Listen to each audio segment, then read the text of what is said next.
Y'all hear me now? Oh no, it's not moving. Sound. Oh, OBS.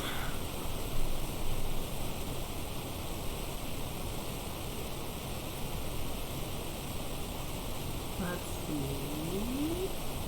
Oh, I see. Speaker. Property. Oh my god.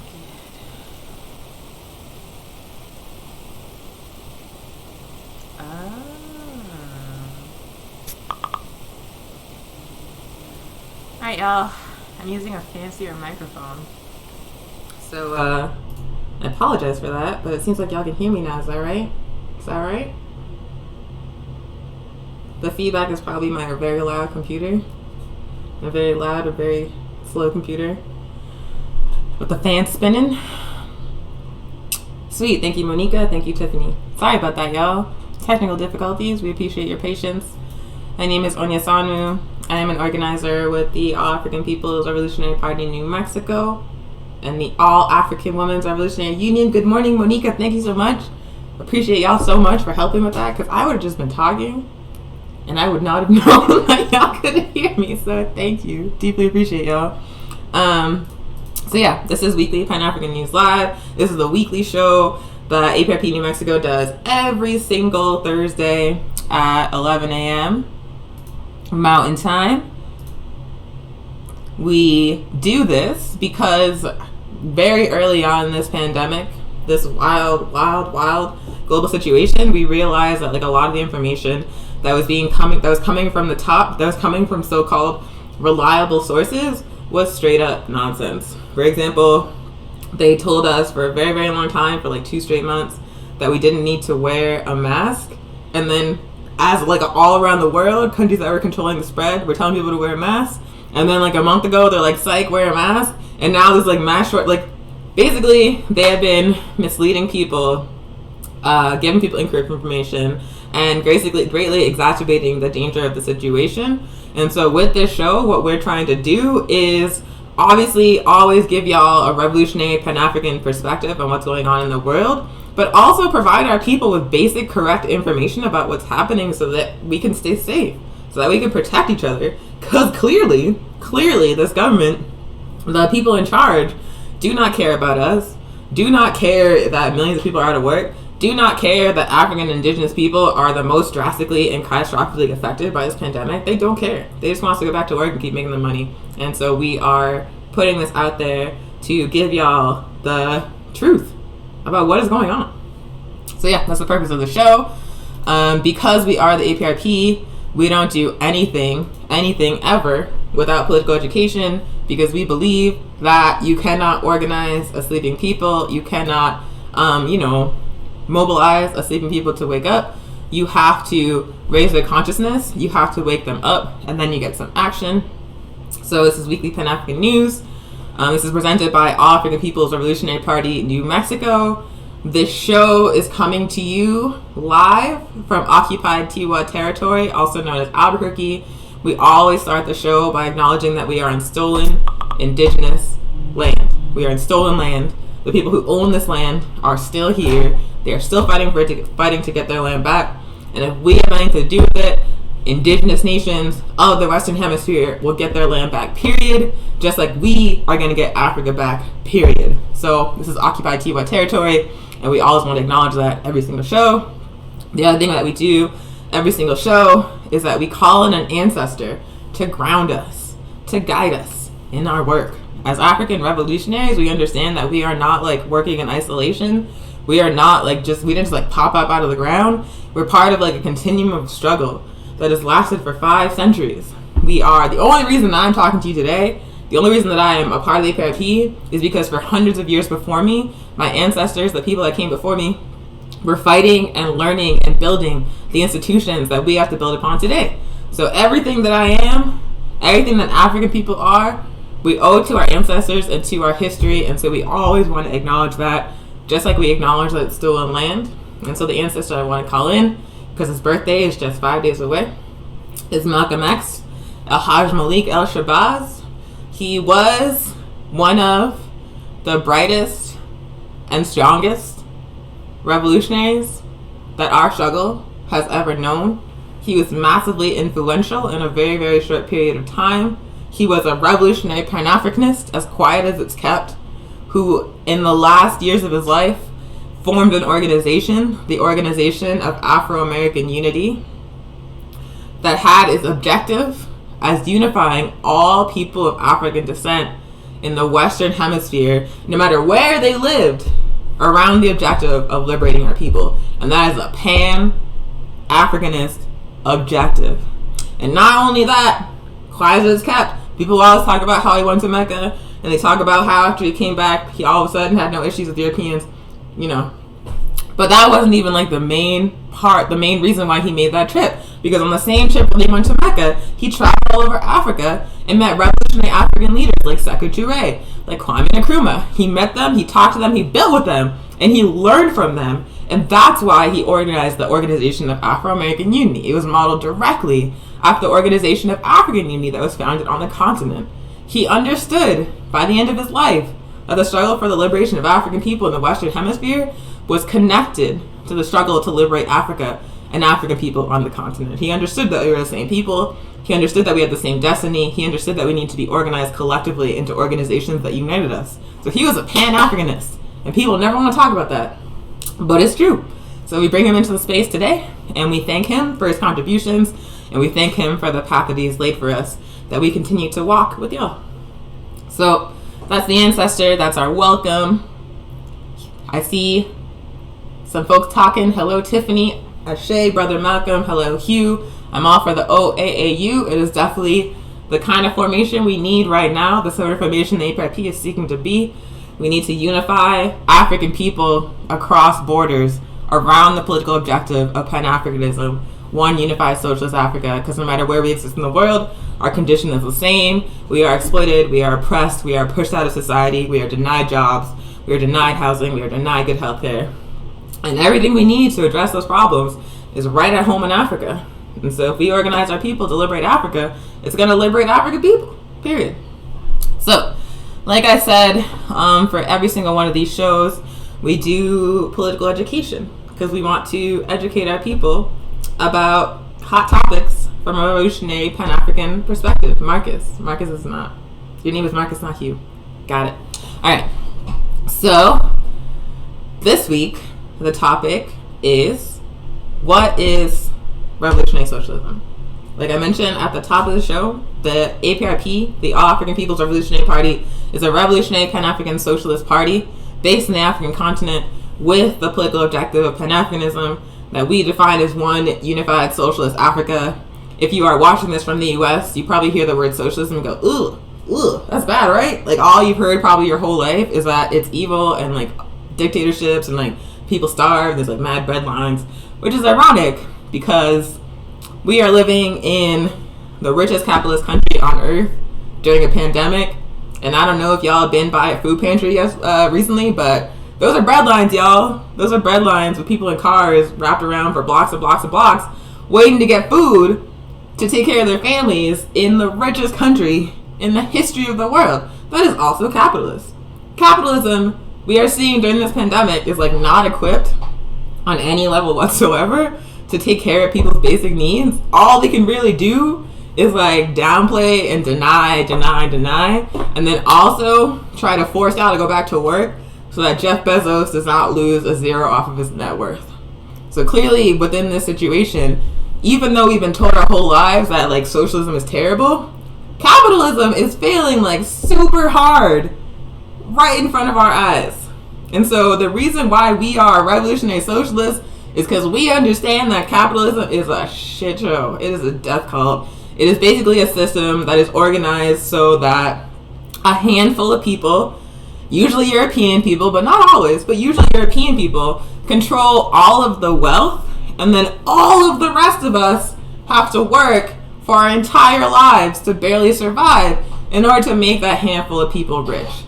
Capitalism is a system where a handful of very rich people and corporations and countries control the vast majority of the wealth that is produced by the labor of regular working class African and colonized people like me and like you watching this.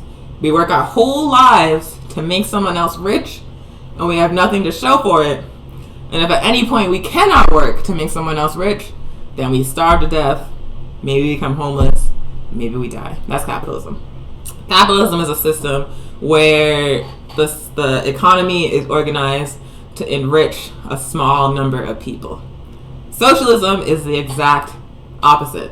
Socialism says that if I and you and our communities do the labor to produce what we need to survive in the society, to produce wealth and to produce goods, that we should collectively control our labor and the tools we use to do that labor, the means of production. It's saying that rather than like a handful of people controlling everything, that everybody should control everything collectively. And then instead of a handful of people hoarding wealth and like having like gold-plated yachts and like ships and like whole rooms full of shoes, instead we should use the wealth produced by our labor to make sure that everybody has what they need to live. Make sure everybody has housing. Make sure everybody has healthcare. Make sure everybody has good food to eat. Make sure everybody has education from birth to death for free. Make sure there's free childcare.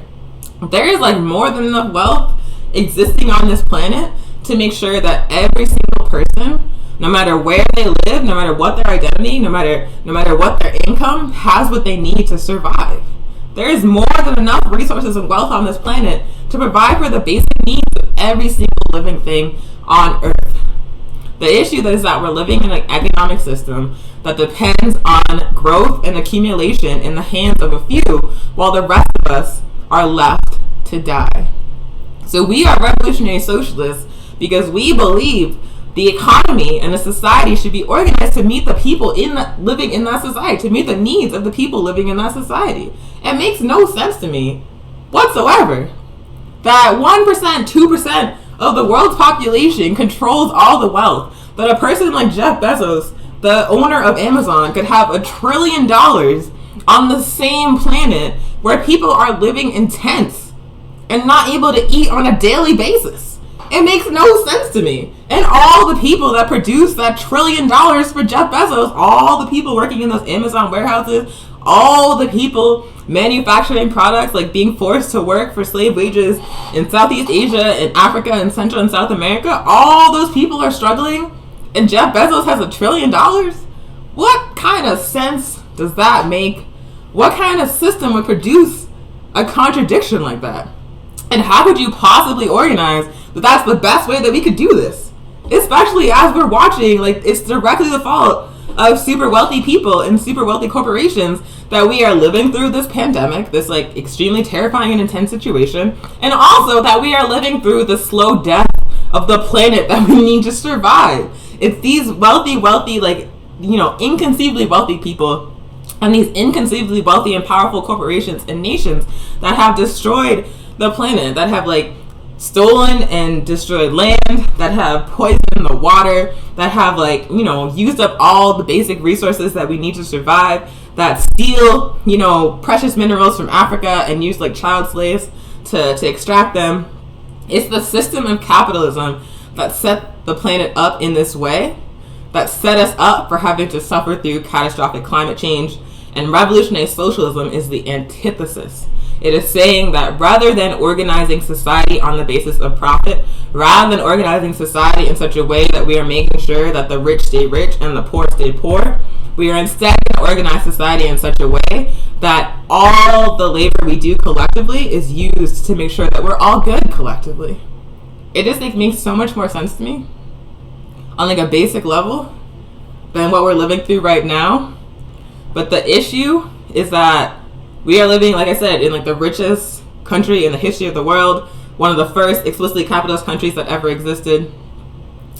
And so from like birth to death, we are constantly hit with messaging about how evil socialism is allegedly supposed to be. Like whenever we hear about a country going socialist, immediately the full court press starts to demonize that country in the US media. So if you are a person who's like heard of Cuba, Venezuela, Vietnam, chances are what you've heard is that they're dictatorships, that people are suffering, you know, people are like fleeing and by the thousands to get away from like the horrible socialist dictatorship, that the people are having a government impose on them they don't want. None of that's true. None of that's true. Like I said, I've been to Cuba, I've been to Venezuela, and what I saw was not like perfect places. Not perfect societies by any means. Like, you know, there's no such thing as like a perfect country. That's not the argument we're making. What I did see was people who, if they got sick, they could go to the doctor and get medicine for free and get treatment for free and maybe have to wait 10 minutes and the treatment wasn't racist and then they got to go home. What I saw was people who were poor but who had guaranteed food, guaranteed healthcare, and either free or extremely subsidized housing, so that even though they didn't make a lot of money, they still had their basic necessities no matter what. No matter what. I've told the story of how when I went to Cuba the first time, I twisted my ankle. And I was like a huge baby about it because I was like, this hurts a lot. And I remember I went to like, we were like staying in like a camp for, you know, international delegations. And I went to the doctor's office on the camp. And I was like, I don't know how this is going to go. In the United States, I honestly don't go to the doctor because it's always like really racist and really uncomfortable. And I don't ever really get help. I just get like mad judgment. So for the most part in the United States, if I hurt myself, I just kind of figure it out. But in Cuba, I was like, let's see how it goes. So I went to the doctor. I waited for like 10 minutes. This lady comes out. She looks like me. Like she's dark skinned. Like she has like long, like inch long nails. Like her titties are out. Her skirt is short. And she's like, hey girl, what's up? And I was like, what? Who's this? And she starts asking me questions. And it becomes clear that's the doctor. This lady who has like the flyest acrylics, who has like, you know, hands full of jewelry, who has my complexion, who dresses the way that I do, is the doctor. And she is kind to me. She's not asking me for insurance. She's not asking me for money. She's not regarding me with suspicion because she thinks I want to get drugs like they do in the United States. She's just like, what's up? How can I help you? So I explain what happened. She takes my temperature. She looks at my ankle. She gives me some ice. She gives me some painkillers. She says, go lie down. I hope you feel better. And that was it. The only thing she asked for me is for me to write down my name and the time I came in. And then that's all I needed to do to get health care. For this, like, relatively, like, you know, in the United States, if I got to the ER, that would have been like $1,000. And they would have made me wait for like 2 hours. They would have assumed that I was trying to scam for painkillers. They probably would have been like, there's nothing wrong, just go home. And so like the contrast between healthcare in a country in which the society is organized to preserve life versus a society where it's organized to maximize profit for a few people was like drastic. It was like out of control. It's out of control how different an entire society becomes when they drastically change their orientation to life. Socialism is a system that puts life first. Socialism is a system where you're like, how do we make sure that everyone's good? How do we make sure all together, working collectively, that everybody has what they need to live? There's like a lot of like, you know, academic ways of talking about it, a lot of like theory-based ways of talking about it. But in this introduction to y'all, I'm intentionally focusing on like the day-to-day reality of what socialism looks like. Because what we hear about Cuba, what we hear about Venezuela is not true. And when we look at the reality of what's happening in the United States, we see nothing but cruelty and barbarism and scarcity. When you look at Cuba and Venezuela, you see doctors going door to door for free, talking to people about COVID-19. You see people receiving, you know, food every single week to make sure they can take care of their families. You see when these countries decided that in order for them to survive the pandemic, people had to stay at home, they provided the means for people to do that. Like Venezuela is going to cover people's rent for 6 months. For 6 months. In the United States, we got rent eviction moratoriums that aren't even actually moratoriums because people are still getting evicted. So like in a capitalist society, you are only as valuable as your capacity to contribute to building up someone's wealth. If you are disabled, if you are houseless, if you are for whatever reason not able to produce, you are disposable. You are discarded. You are blamed for your poverty if you can't work. Whereas in the social society, the question is not how much you can produce. The question is, what do you need to live? And how can we collectively provide that to you with the resources that we have? And the clearest evidence of this is how this pandemic is unfolding in first world capitalist countries versus global south socialist countries. That is the clearest evidence for why capitalism is not going to work and why socialism is what we need. that I could, that's like better than any explanation I could give, is just looking at like what's happening right now. And I see like lots of dope comments. Africa is underdeveloped and overexploited. Absolutely. Absolutely. The first form of capital in the history of the planet, guess what it was? Guess. It was Africans. It was my ancestors. The first form of capital that ever existed on this planet was enslaved African people. The entire global economic system of capitalism became a global system because of the transatlantic slave trade and European exploitation of Africa, as well as European settler colonialism in the Western Hemisphere. If they had not enslaved my ancestors and stolen indigenous land and committed genocide against indigenous peoples, capitalism would never have spread across the world. So you tell me how a system with a start like that could ever provide justice for African or indigenous people or colonized people. I don't actually see how that's possible. I don't have any desire whatsoever to go from being capital to a capitalist. I refuse, especially when socialism exists. And then to this day, like just as the income, the wealth generated from the transatlantic slave trade and from the exploitation of Africa made capitalism a global system, capitalism is maintained as a global system due to the continued exploitation of Africa. We've talked about this on the show before, but in the beginning of the year, there was a lawsuit announced against a number of major American tech corporations like Google, Apple, Microsoft, Tesla. And the content of the lawsuit, like the plaintiffs, were children, the families of children from the Congo. And the reason why these families sued these American tech corporations was because they said that these corporations had willingly and knowingly bought coltan and other precious minerals that had been mined by African children working for slave wages. These families said that Tesla, that Apple, that Google, that Dell, that Microsoft were knowingly buying minerals from the Congo that were mined by enslaved African children. And this was in 2020. It was not in the 1800s. It was not in the 1700s. It was this year.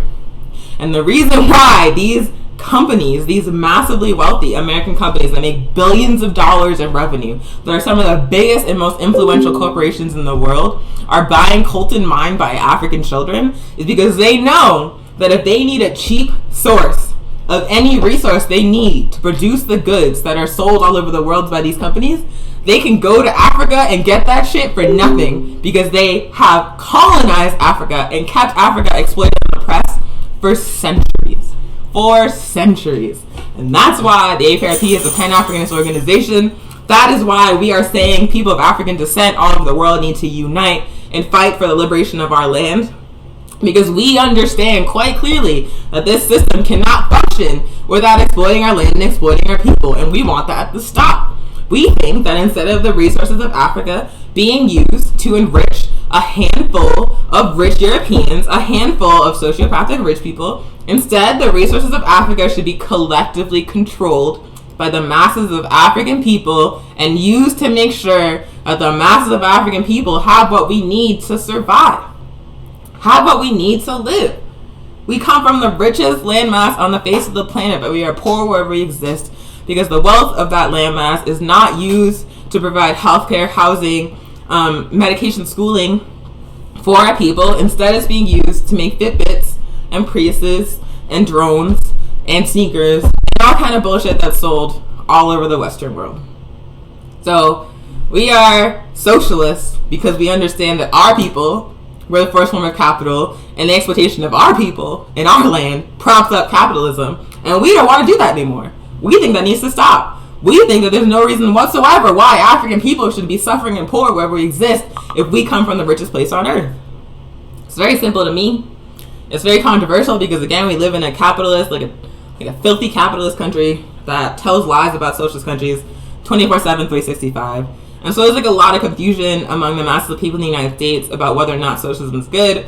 We say unequivocally, socialism is positive, socialism is the future, socialism is what humanity needs to realize justice. It's not like like a cure, like all the problems of the world are solved once we win socialism. What it means, though, is that we control our destiny collectively.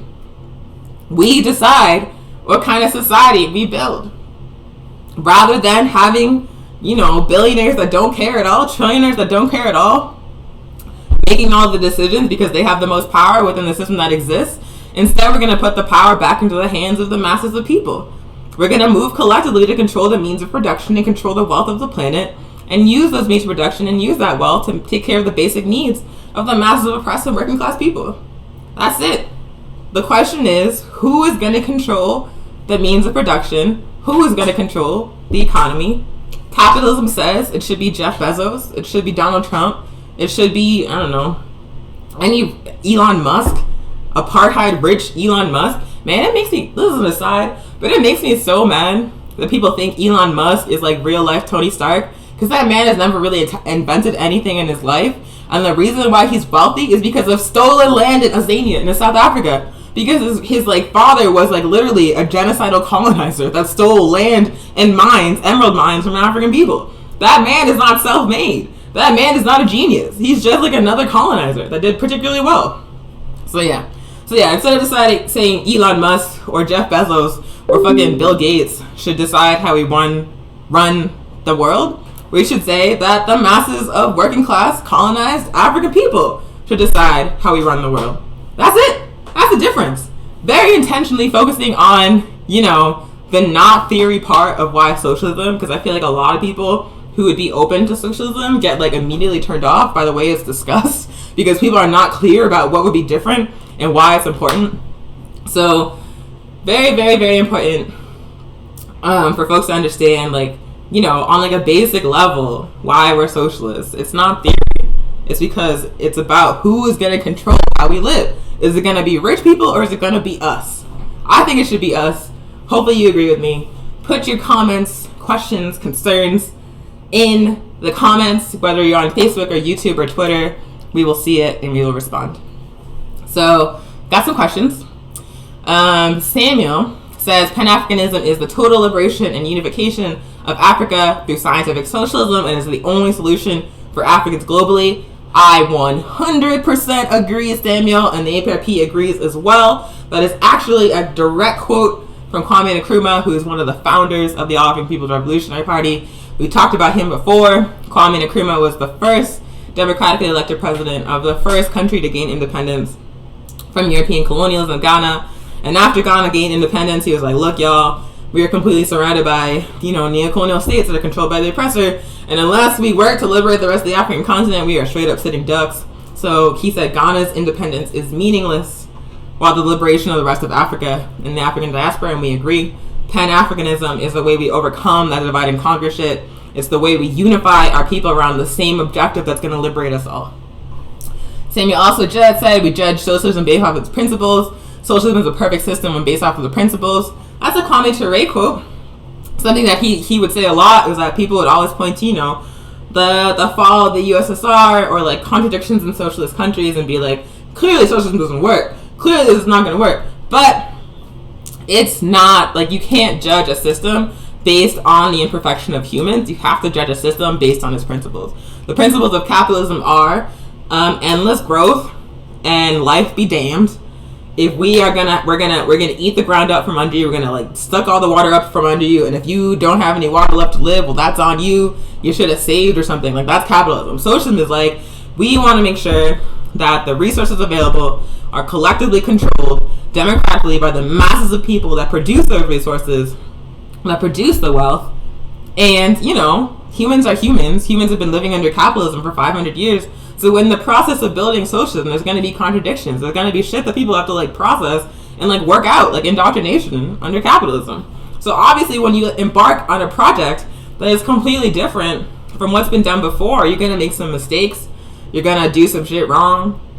You're going to have to figure out things as you go. It's not going to be perfect, but what it is going to be is much, much, much better than a system built on genocide, land theft, and slavery. So socialism in practice is far from perfect. Socialism by its principles is by far the best option available for humanity. Other things. APRP is in Washington State, so we're all over the world. I'm in occupied Tijuana territory, Albuquerque, New Mexico, but the APRP has chapters throughout the world. We are based in Africa, and the largest chapters are in Africa, but we also have chapters in Canada. We have chapters throughout the United States, including in Washington State. We have chapters in the Caribbean, and if I have anything to do with it, we're going to have chapters in Central and South America, so we're everywhere. We are not an organization that's based in just one state. We are all over the African world, and our focus is the African continent, and that's where we are based. Other things. You're dropping heat. Thank you. Andrew says, only way Musk is like Tony Stark is if Stark's daddy got rich selling bombs to the U.S. I feel like there's probably like a backstory. I don't know the Iron Man comics. All I know is that superhero comics are mad imperialist and weird, and so I would assume that Tony Stark has a backstory like that, because he's mad like jingoistic American nationalist in the comics. So I'm sure there's like some fucked up shit not in history that has not been discussed.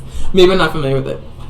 Fact, shout out to Comrade Anisan. Thank you. That's our Comrade Ramiro from Anti-Conquista. Definitely check out Anti-Conquista, especially if you're like a colonized person, especially if you're interested in like news and analysis from the perspective of revolutionary nationalists and socialist colonized people. Like Anti-Conquista is the shit.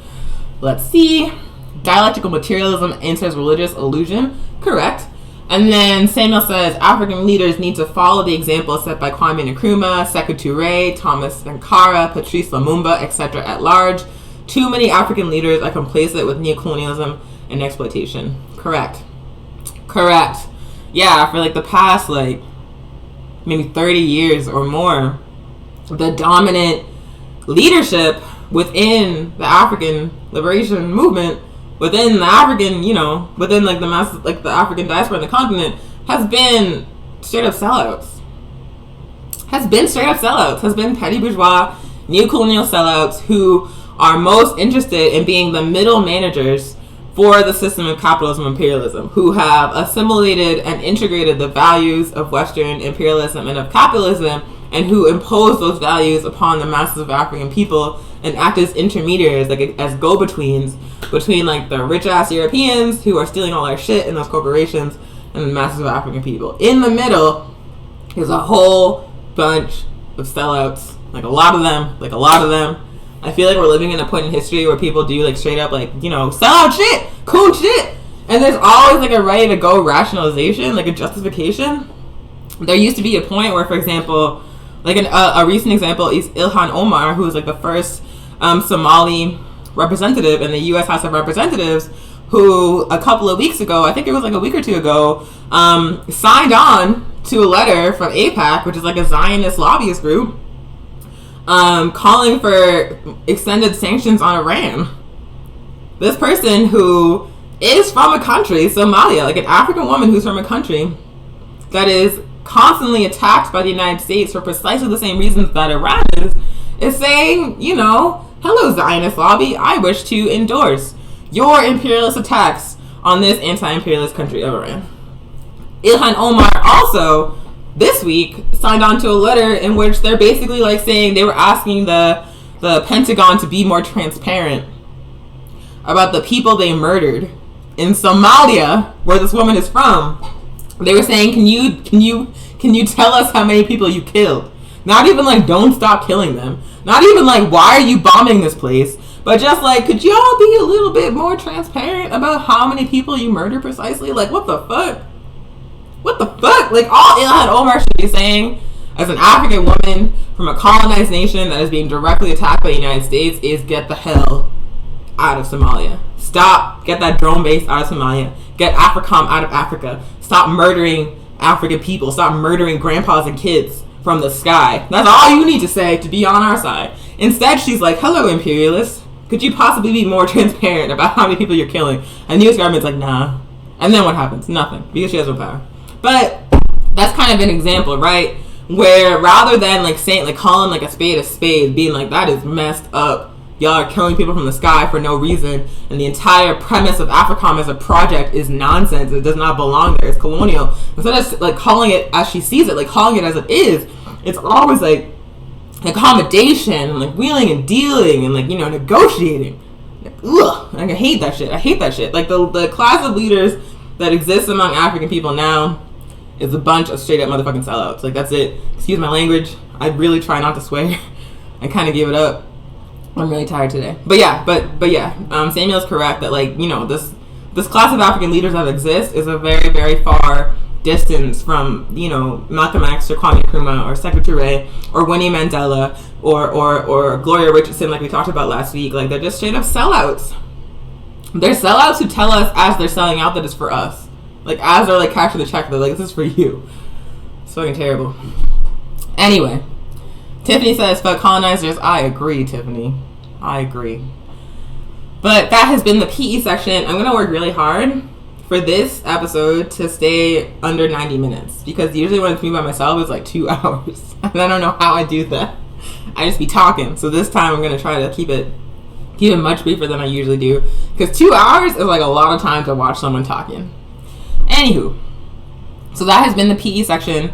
We do it every show. We try to keep it brief because, you know, it's the format. And also, who wants to hear me talking for that much time? So yeah, we're going to move on to the next part of the show. And please keep putting your comments in the comments. Oh yeah, one last note from Samuel, who has been having good comments this whole time. Samuel says, Zionism is an evil system, but Zionists have convinced the masses that attacking the system of Zionism is anti-Semitic. We must continue speaking out about the evils of Zionism. Excellent point. Excellent point. Like, organizations like AIPAC, like the ADL, have been instrumental in propagating this confusion that criticizing Zionism, which is a white supremacist, settler colonial, imperialist project of genocide against the indigenous people of occupied Palestine, they have gone full court press to convince the masses that criticizing Zionism and criticizing Israel is anti-Semitic. Palestinians are Semitic peoples. So how is it that committing genocide against Palestinians is not anti-Semitic, but criticizing the agents of that genocide is anti-Semitic? That makes no sense to me personally.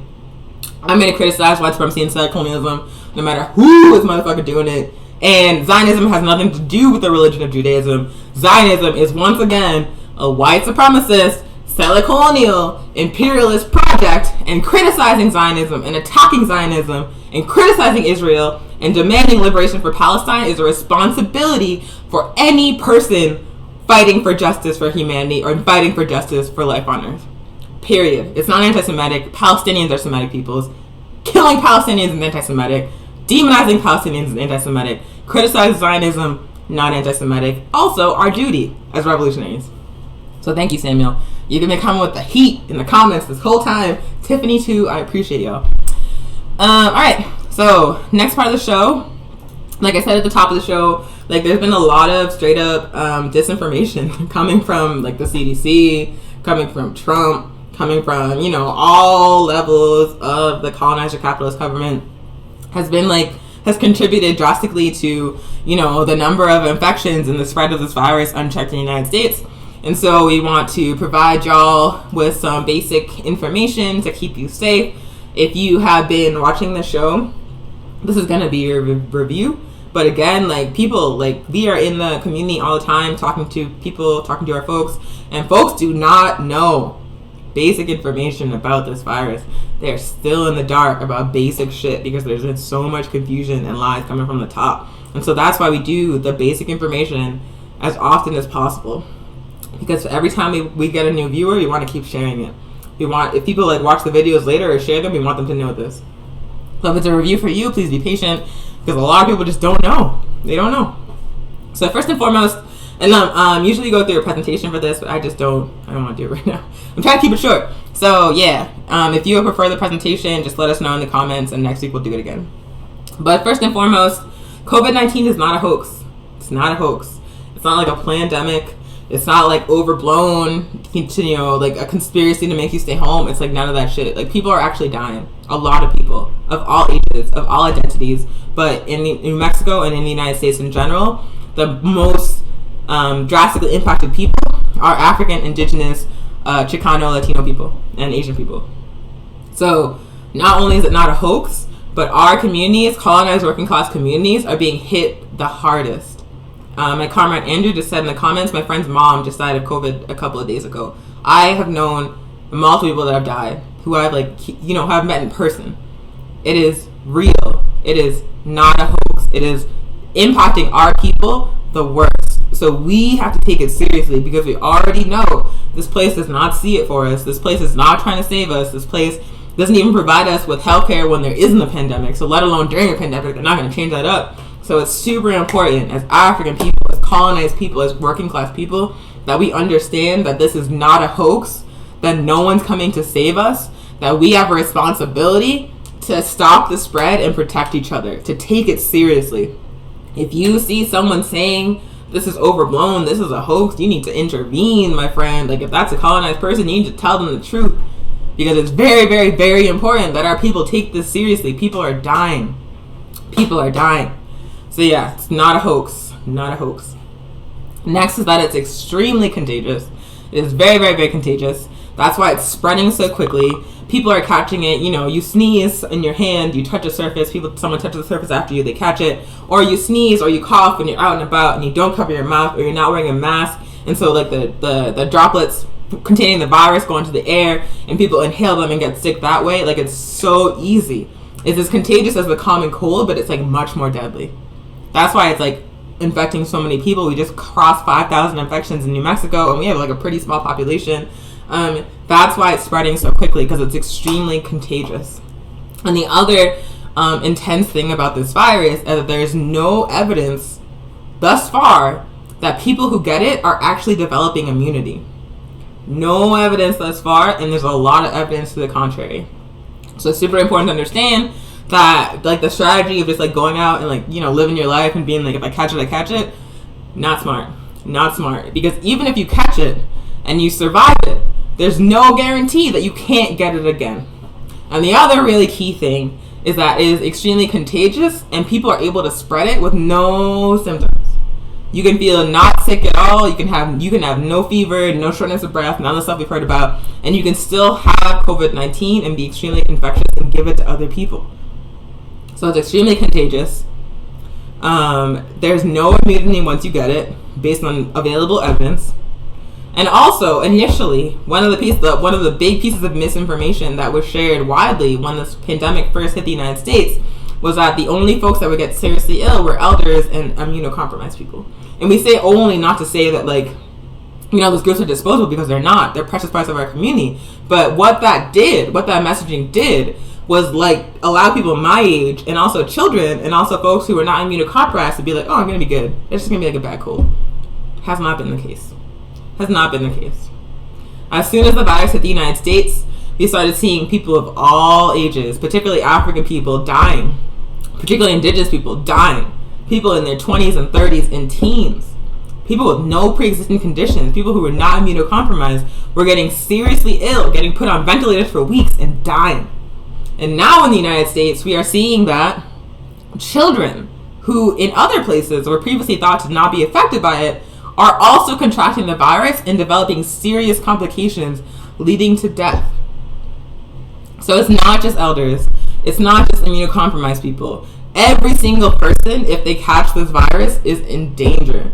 Every single person has the possibility of getting straight up wrecked by COVID-19. And that is why it's extremely important that we as a community, that we as African and colonized and working class people work collectively to stop the spread of this virus and to take care of each other. Because like I keep saying, the capitalist system, this rich country on earth that we live in, does not care about us. The wealth of this country is built on our exploitation. They do not care whether we live or die. They care about how much wealth they can extract from us. If we're not able to work, we just cost them money, and so they're like, you can just go ahead and die because that's easier for me. They do not care about us. They do not care about us, which means we have to take this seriously and we have to care about us. So how do you do that? How do you stop the spread? How do you make sure that if you are carrying COVID-19 with no symptoms, that you do not by accident spread it to other people? So things that you can do. Stay home as much as you're able. We understand that is imperfect advice because, like I said, if you cannot work under capitalism, your fate is to just be homeless. Your fate is to just be housing insecure. And that is a reality for hundreds of thousands of people, if not millions of people in the United States. For many, many people, when you hear stay at home, there is no home. There is no safe shelter-in-place location. And so we're saying that with the understanding that for many of our people, staying at home is not a possibility. But if it is a possibility for you, if you have a safe space to be inside, then for the love of God, stay inside as much as you're able to do so. And by doing that, you're keeping yourself safe, you're keeping the people you are in community with safe, and you're also making it easier for the folks who have no option of staying home to be safe as well, because they are less likely to come in contact with someone who could give them the virus. So that's first. Stay home as much as you're able if you are able to do so. Second, and this is something that everybody can do, is wear a mask that covers your nose and your mouth whenever you're in public. Wear a mask that covers your nose and mouth whenever you're in public. Right now, there's like a lot of like really spoiled, oh my god, petty bourgeois Europeans going to state capitals and carrying guns and saying, I am not going to wear a mask, that infringes on my liberties, blah, blah, blah, blah, blah, blah, blah, blah, blah, blah. I just read, so there was like a bunch of those protests, like, you know, around state capitals for the past couple of weeks. And I read in, I think it was in Wisconsin, that they did like a round of testing this past week. And they were like asking people questions, you know, to do some contact tracing. And one of the things they found was that 70% of the new infections, of the people that were newly infected in the past couple of weeks, had reported going to a large gathering in the weeks before they tested positive. Extrapolating what that says to me, and I don't know this for sure, but this is a safe assumption, is that the people that went to those protests carrying guns and yelling in each other's faces and refusing to wear masks because of the Constitution or whatever the fuck, got each other sick.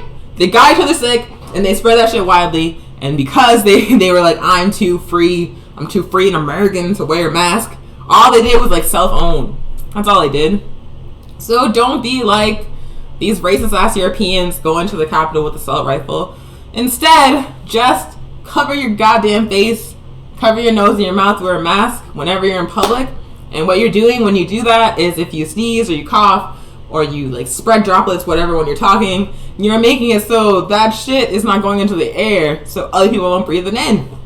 You're not just doing it so you won't catch anyone else's cooties. You're doing it so no one else will catch your cooties. It's like self-care, and it's also like collective community care.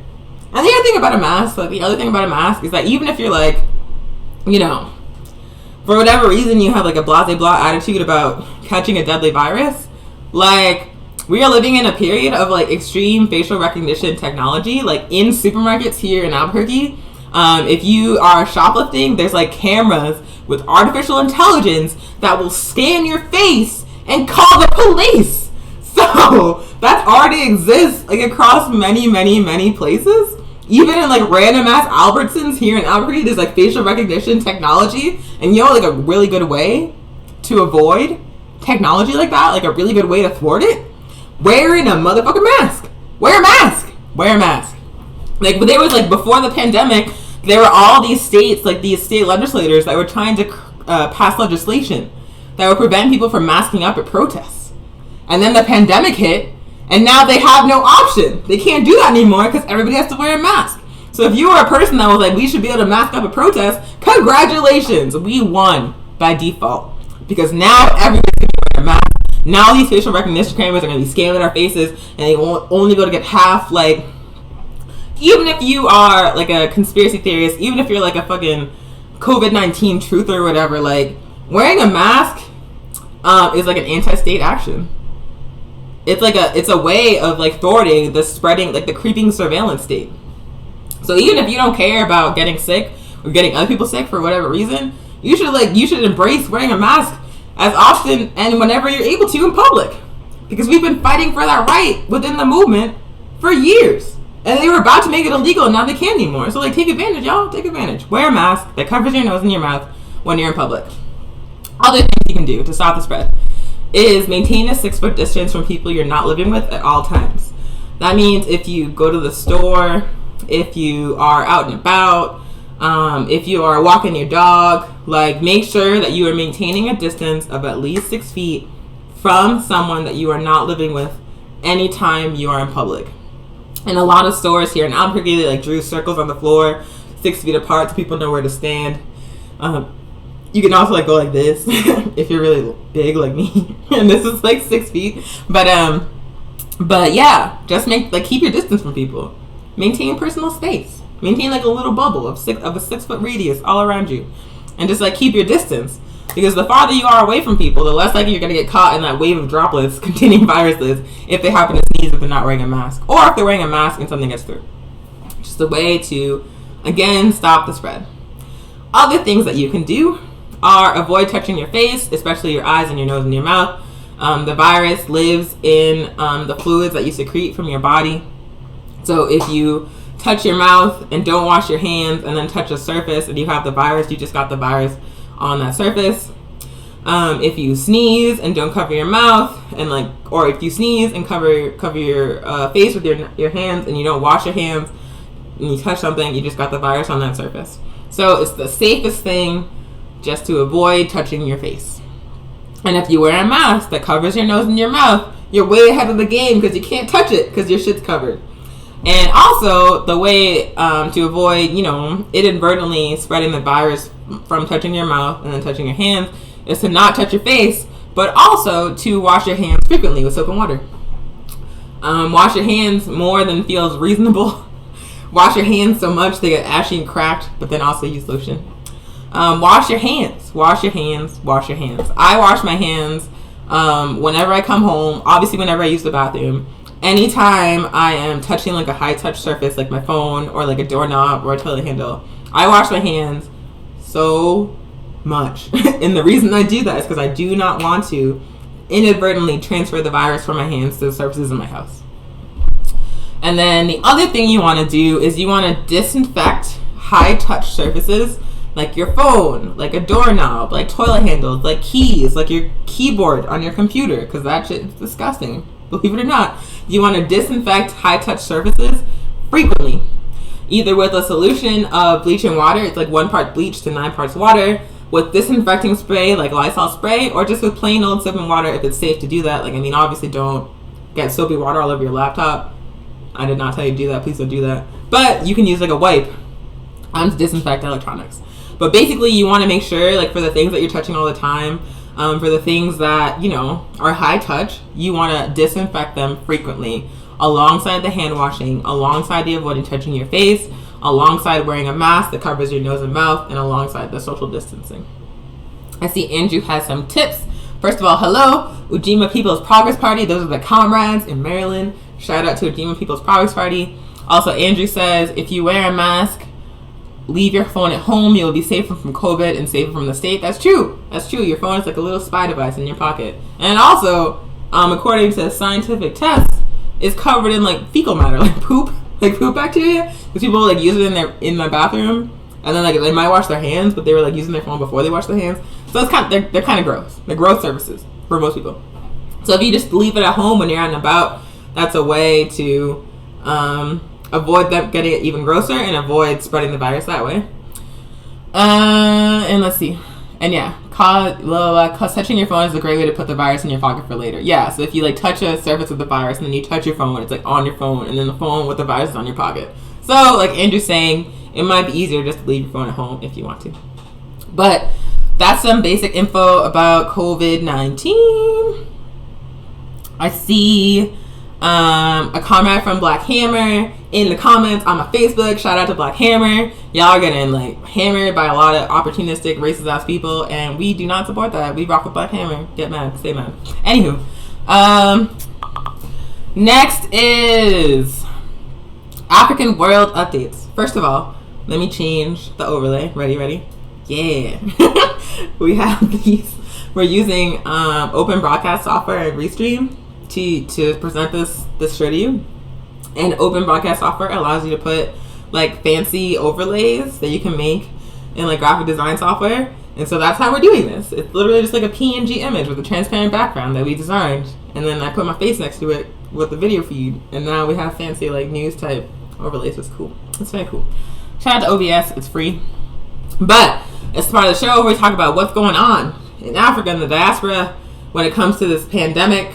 Lots of really inspiring news coming out of Africa that I'm sure you have not heard about. because the narrative about Africa in the West is that Africa needs charity, Africa needs like white saviors, Africa is like constantly helpless and the whole world has to come and save it. That's not true. Like we discussed earlier, this whole system functions by exploiting Africa. This whole system could not survive without Africa.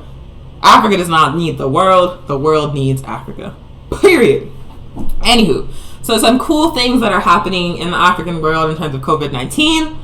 In Senegal, we have previously discussed Senegal a couple of times because they were working on a COVID-19 test that returns results in 10 minutes and costs only $1 to produce. And they're selling those tests at cost because the scientists in Senegal knew already from jump that once this pandemic hit, no one was going to be checking for Africa. All these rich countries are going to be worried about shutting down their borders and being racist like they usually are. So Africa's like, we got to take care of each other. So Senegal started producing these tests that were going to cost $1. That are going to be widely distributed throughout the continent. Senegal is also working on a prototype for a ventilator that they built using 3D printed parts that cost just $160 to manufacture.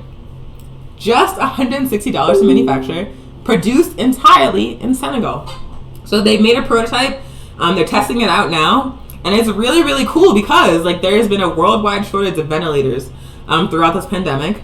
The United States, because there's no long-term planning in capitalism, it's always just like short-term, how do we maximize profits? Oop, there's a crisis, what do? We don't know. So once the pandemic hit, the United States started like sucking up all the supply of ventilators like all over the world. You know, the United States has the biggest budget, has the most wealth, has the best capacity and the power to like, you know, control who can buy what and like, you know, dominate negotiations. And so all of the global South countries, African countries, Central and South American countries, Southeast Asian countries were like fucking locked out. They were locked out. And so Senegal, rather than just being like, oh man, and like trying to appeal to the United States for help because they know the United States ain't shit, instead Senegal is like, how do we build our own ventilator using the knowledge and resources we already have?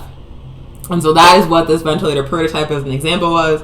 They literally 3D printed the parts and built that shit, and it cost $160 versus the thousands of dollars that capitalist manufactured ventilators cost. So shout out to Senegal for that prototype and also for that COVID-19 test that's going to be a game changer on the continent. Other cool thing happening in Senegal is that they are producing their own masks and face shields. Their own masks and face shields. In Dakar, workers are manufacturing 1,000 face shields per week for distribution within that country to control the spread of the virus. 1,000 face shields per week. Using resources from Senegal and labor and knowledge from Senegal. I promise you that everything Africa needs for Africans to be free and for Africa and Africans to thrive already exists in Africa. All we need to do is cut off the parasite, cut off the capitalist system, cut off the imperialists and the colonizers, and make sure the resources and labor and brilliance of Africa are being used to advance Africa and Africans. That's it. We already have what we need. We just gotta get this motherfucking leech off of us. That's it. Other cool things happening in other places in Africa. Ethiopia was able to acquire 1,000 used ventilators from a number of different sources, and they are now in the process of repairing and upgrading these ventilators for distribution throughout the continent. And Ghana is using drones to distribute COVID-19 tests to remote areas in that country. So just a brief overview of some of the really cool stuff that is happening around, the response to COVID-19 in Africa. These are all like indigenous African solutions, indigenous African brilliance, using African resources, African labor, African science, African technology to produce what Africa needs to stay safe during COVID-19. Do not ever anyone tell you ever that Africa is a charity case, that Africa needs the West, that Africa can't get by on its own. Like, it's not true. It's all lies. It's all colonial lies. Africa has always had everything Africa needs to be free. The problem is just the parasites. The problem is just the global system that is built on the exploitation of our people and our resources and our land. So that has been the African World News Updates. Hello, Jean.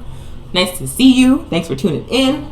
So yeah, that's the African World News Updates. Like I said, I'm trying to keep it short because I have a tendency to talk like a lot, and there's no need for it. I'm very tired. So if you have any thoughts or anything to add, definitely put that in the comments and I will acknowledge. But we'll move on to the next section, which is New Mexico. So local updates on what's going on with this pandemic here in New Mexico.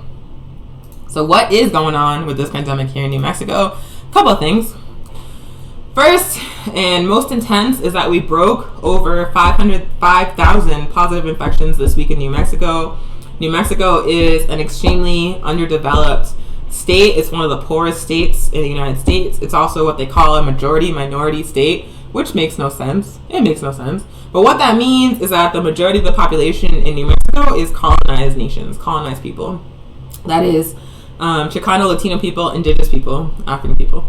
So over 5,000 positive infections, and the majority of those infections are in indigenous communities, in indigenous peoples. And the reason for that is good old settler colonialism, the ongoing genocidal process of settler colonialism, which has systematically underdeveloped the resources on the land that indigenous people occupy. So like in the Navajo Nation, for example, in a lot of the pueblos, a lot of people don't have access to running water. There are any grocery stores. There's very little access to medical care. And this is not because, indigenous people don't want those things. It's because they have been systematically underdeveloped by the settler empire. They've had their resources sucked out. They've had, their land bases shrunk and controlled and surrounded by enemy territory. And so the consequence of that is that indigenous people in New Mexico are being hit extremely hard by this pandemic.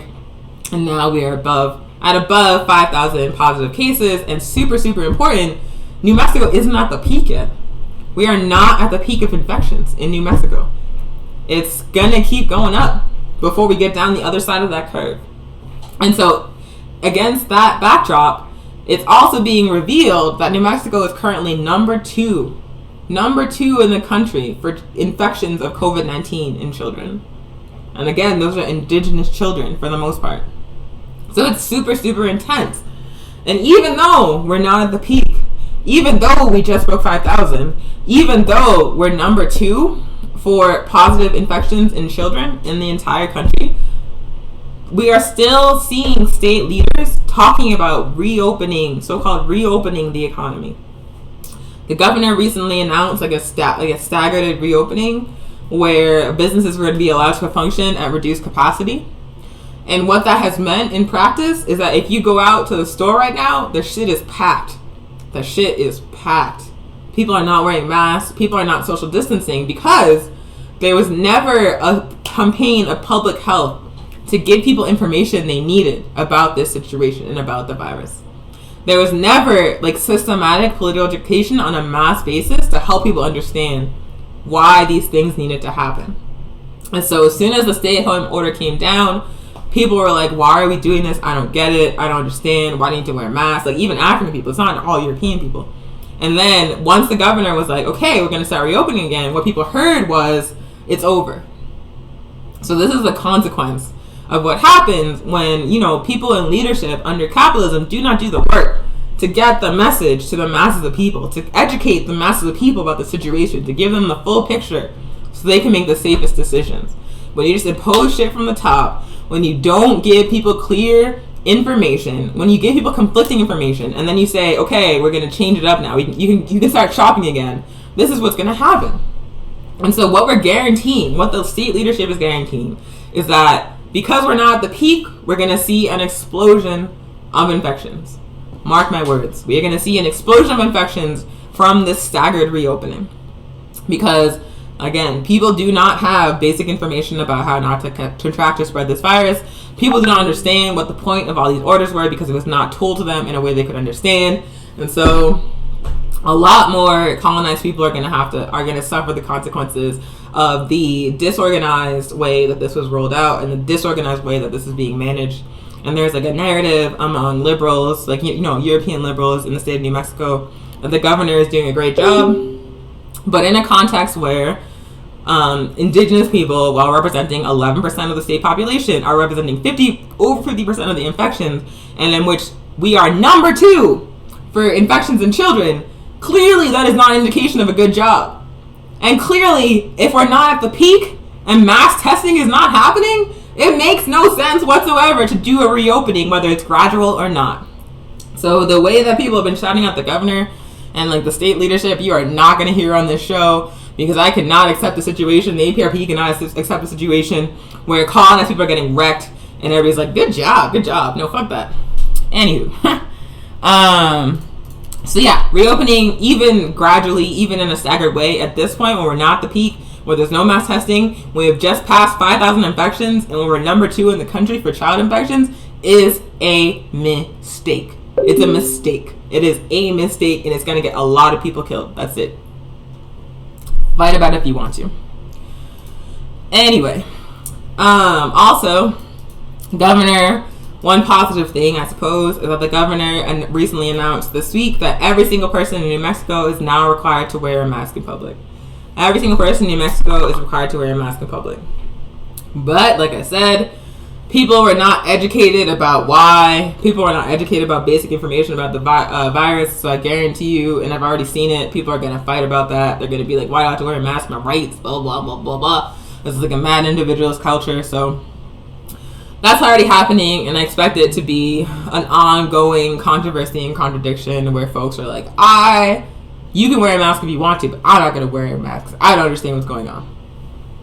And then another thing, particularly for African people, is that the New Mexico chapter of the Delta sorority has organized free testing for African people in Albuquerque this coming Saturday, the 16th. It's going to be at the Navajo Elks Lodge, which is at 525 San Pedro Drive Northeast. And that free testing will be available from 9 a.m. to 11 a.m. So once again, that is free testing for COVID-19 for African people in Albuquerque.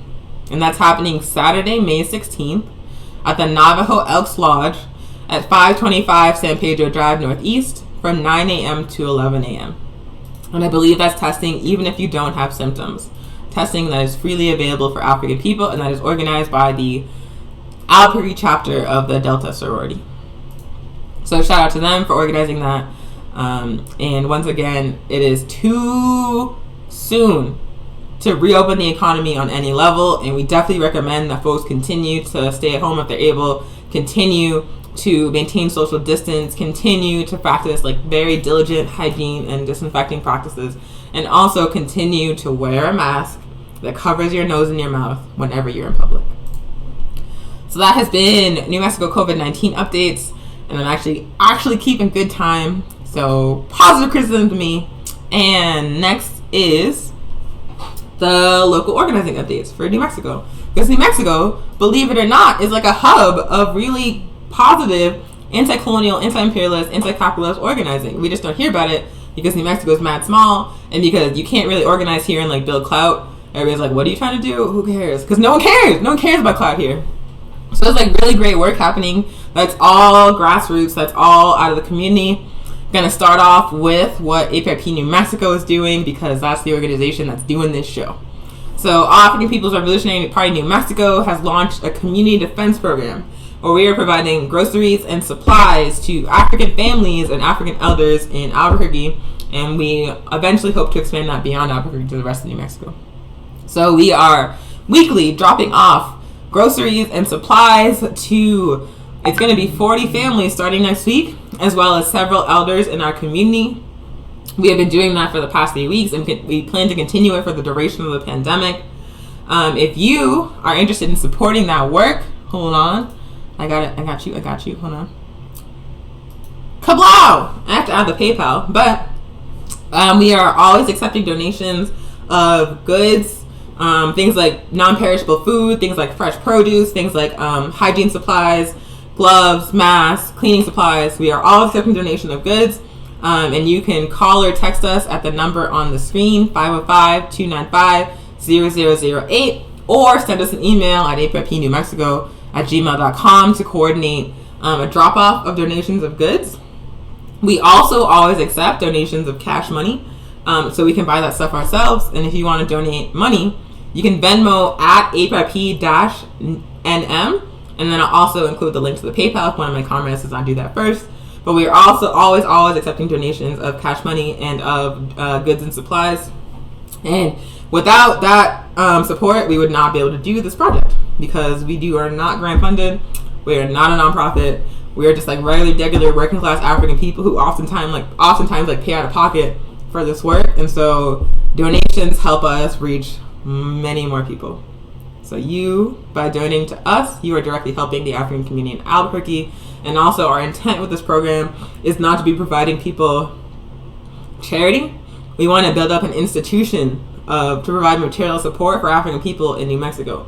We want the community to own this project, and we are actively recruiting people who are interested in building up the project into a permanent institution in Albuquerque's African community. So, having said that, we are actively recruiting as APRP New Mexico. If you are an African in the city of Albuquerque or in New Mexico, we are talking to you right now. We need you. We need you really badly. There's 7 of us now.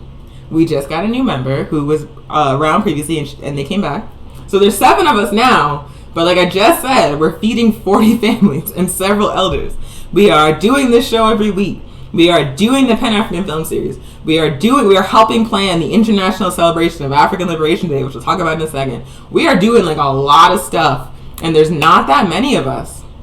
We are holding it down with a very small group, and we need more people to help us expand this work. We want to build independent political African power in Albuquerque. We want to help contribute to building the global Pan-African movement here in New Mexico. And in order to do that, we need more people.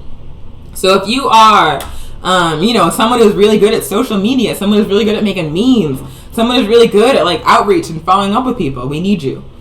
If you are a person who has experience in community defense projects, or if you want to learn how to organize and run a community defense project, we need you. If you are a person who's skilled in external program development and developing propaganda, we need you. If you have none of those skills and you just want to learn them, or you just want to help build independent African political power, we need you. We need you real bad. We are actively recruiting in the APRP, and we need you. If you are a person of African descent, meaning if you are black, we need you in the APRP. And if you are interested in joining the APRP, contact us at the information given on the screen. Again, call or text 505-295-0008 or email us at aprpnewmexico@gmail.com, or if you're on Facebook friend and you're watching this, hop in the DMs or DM us on any of our social media accounts. They're all at APRP New Mexico down here.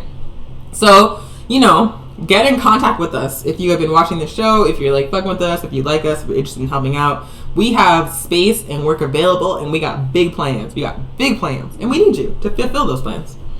So thanks for that. And also, like, if you're watching the show and you're like, I don't know about this socialism, I don't know about this revolution, that seems kind of intense, then, maybe the APRP is not for you. But even if that's the case, we still need you to get off the sidelines by joining an organization fighting for justice. If socialism is not your bag, if you're like, actually, I prefer anarchism, or I prefer, some other ideology that the APRP does not have, there are many, many organizations that are doing similar work or doing their own work in their communities that need help. I guarantee you. In Albuquerque, there's Black Rose, Anarchist Federation. There's the Red Nation, which is an indigenous revolutionary socialist national liberation organization. There's Millions for Prisoners, which is doing incredible work around prison abolition and around freeing the people that are currently trapped in the facilities. There's many organizations here in Albuquerque and beyond that are doing incredible work right now to fill in the gaps created by the negligence of the U.S. government that need the support of the people in order to continue to do that work. I guarantee you. So even if you don't necessarily want to join the APRP because it's like a lot, I understand. You can also join any organization and help. Or if no organization exists that like suits your politics, that suits what you want to do in the world, then start one. All you need is like a friend and a book, and boom, you got an organization. That's it. So there's no excuse whatsoever. Like at this point in history, when we are dealing with a global pandemic, when we are dealing with catastrophic climate change, when we are dealing with like the violent crumbling of the capitalist system and like a wave of death in its wake, we need people, the masses of our people, organized and fighting for us to survive this collectively. The only way we're going to survive this period in history and what's coming after this, which is going to be worse, is if the masses of working class and oppressed and colonized people are in organizations building the capacity, building power to fight back and to defend our communities and to win the struggle to build a new system. That's it. So if you're not in an organization, now is the time to join an organization. If you're African, please connect with us to join the APRP. If you're not African, or if you're an African who's not interested in socialism, join any organization fighting for your people. Now is the time. Join Black Hammer, join the Red Nation, join Millions for Prisoners, join IWW. Just join an organization because we need you in the fight right now. We need you. Speaking of Millions for Prisoners, they have been doing weekly protests every single Friday at incarceration and detention facilities all around the state of New Mexico to demand that the governor let these people out. That she let these people out, because what's happening right now in these facilities is that people are not able to social distance. They're not being given basic shit like soap to maintain their hygiene. They're not being tested for COVID-19. And they are already being denied quality medical care, and that's just continuing. So altogether, what that means is that COVID-19 is spreading unchecked in prisons, jails, and immigration detention centers, and the people inside of those facilities are sitting ducks. They are being sentenced to death when they were not actually charged. They were not actually sentenced to death. They're being faced with a death sentence from a virus because they are not being given the help they need to stay safe.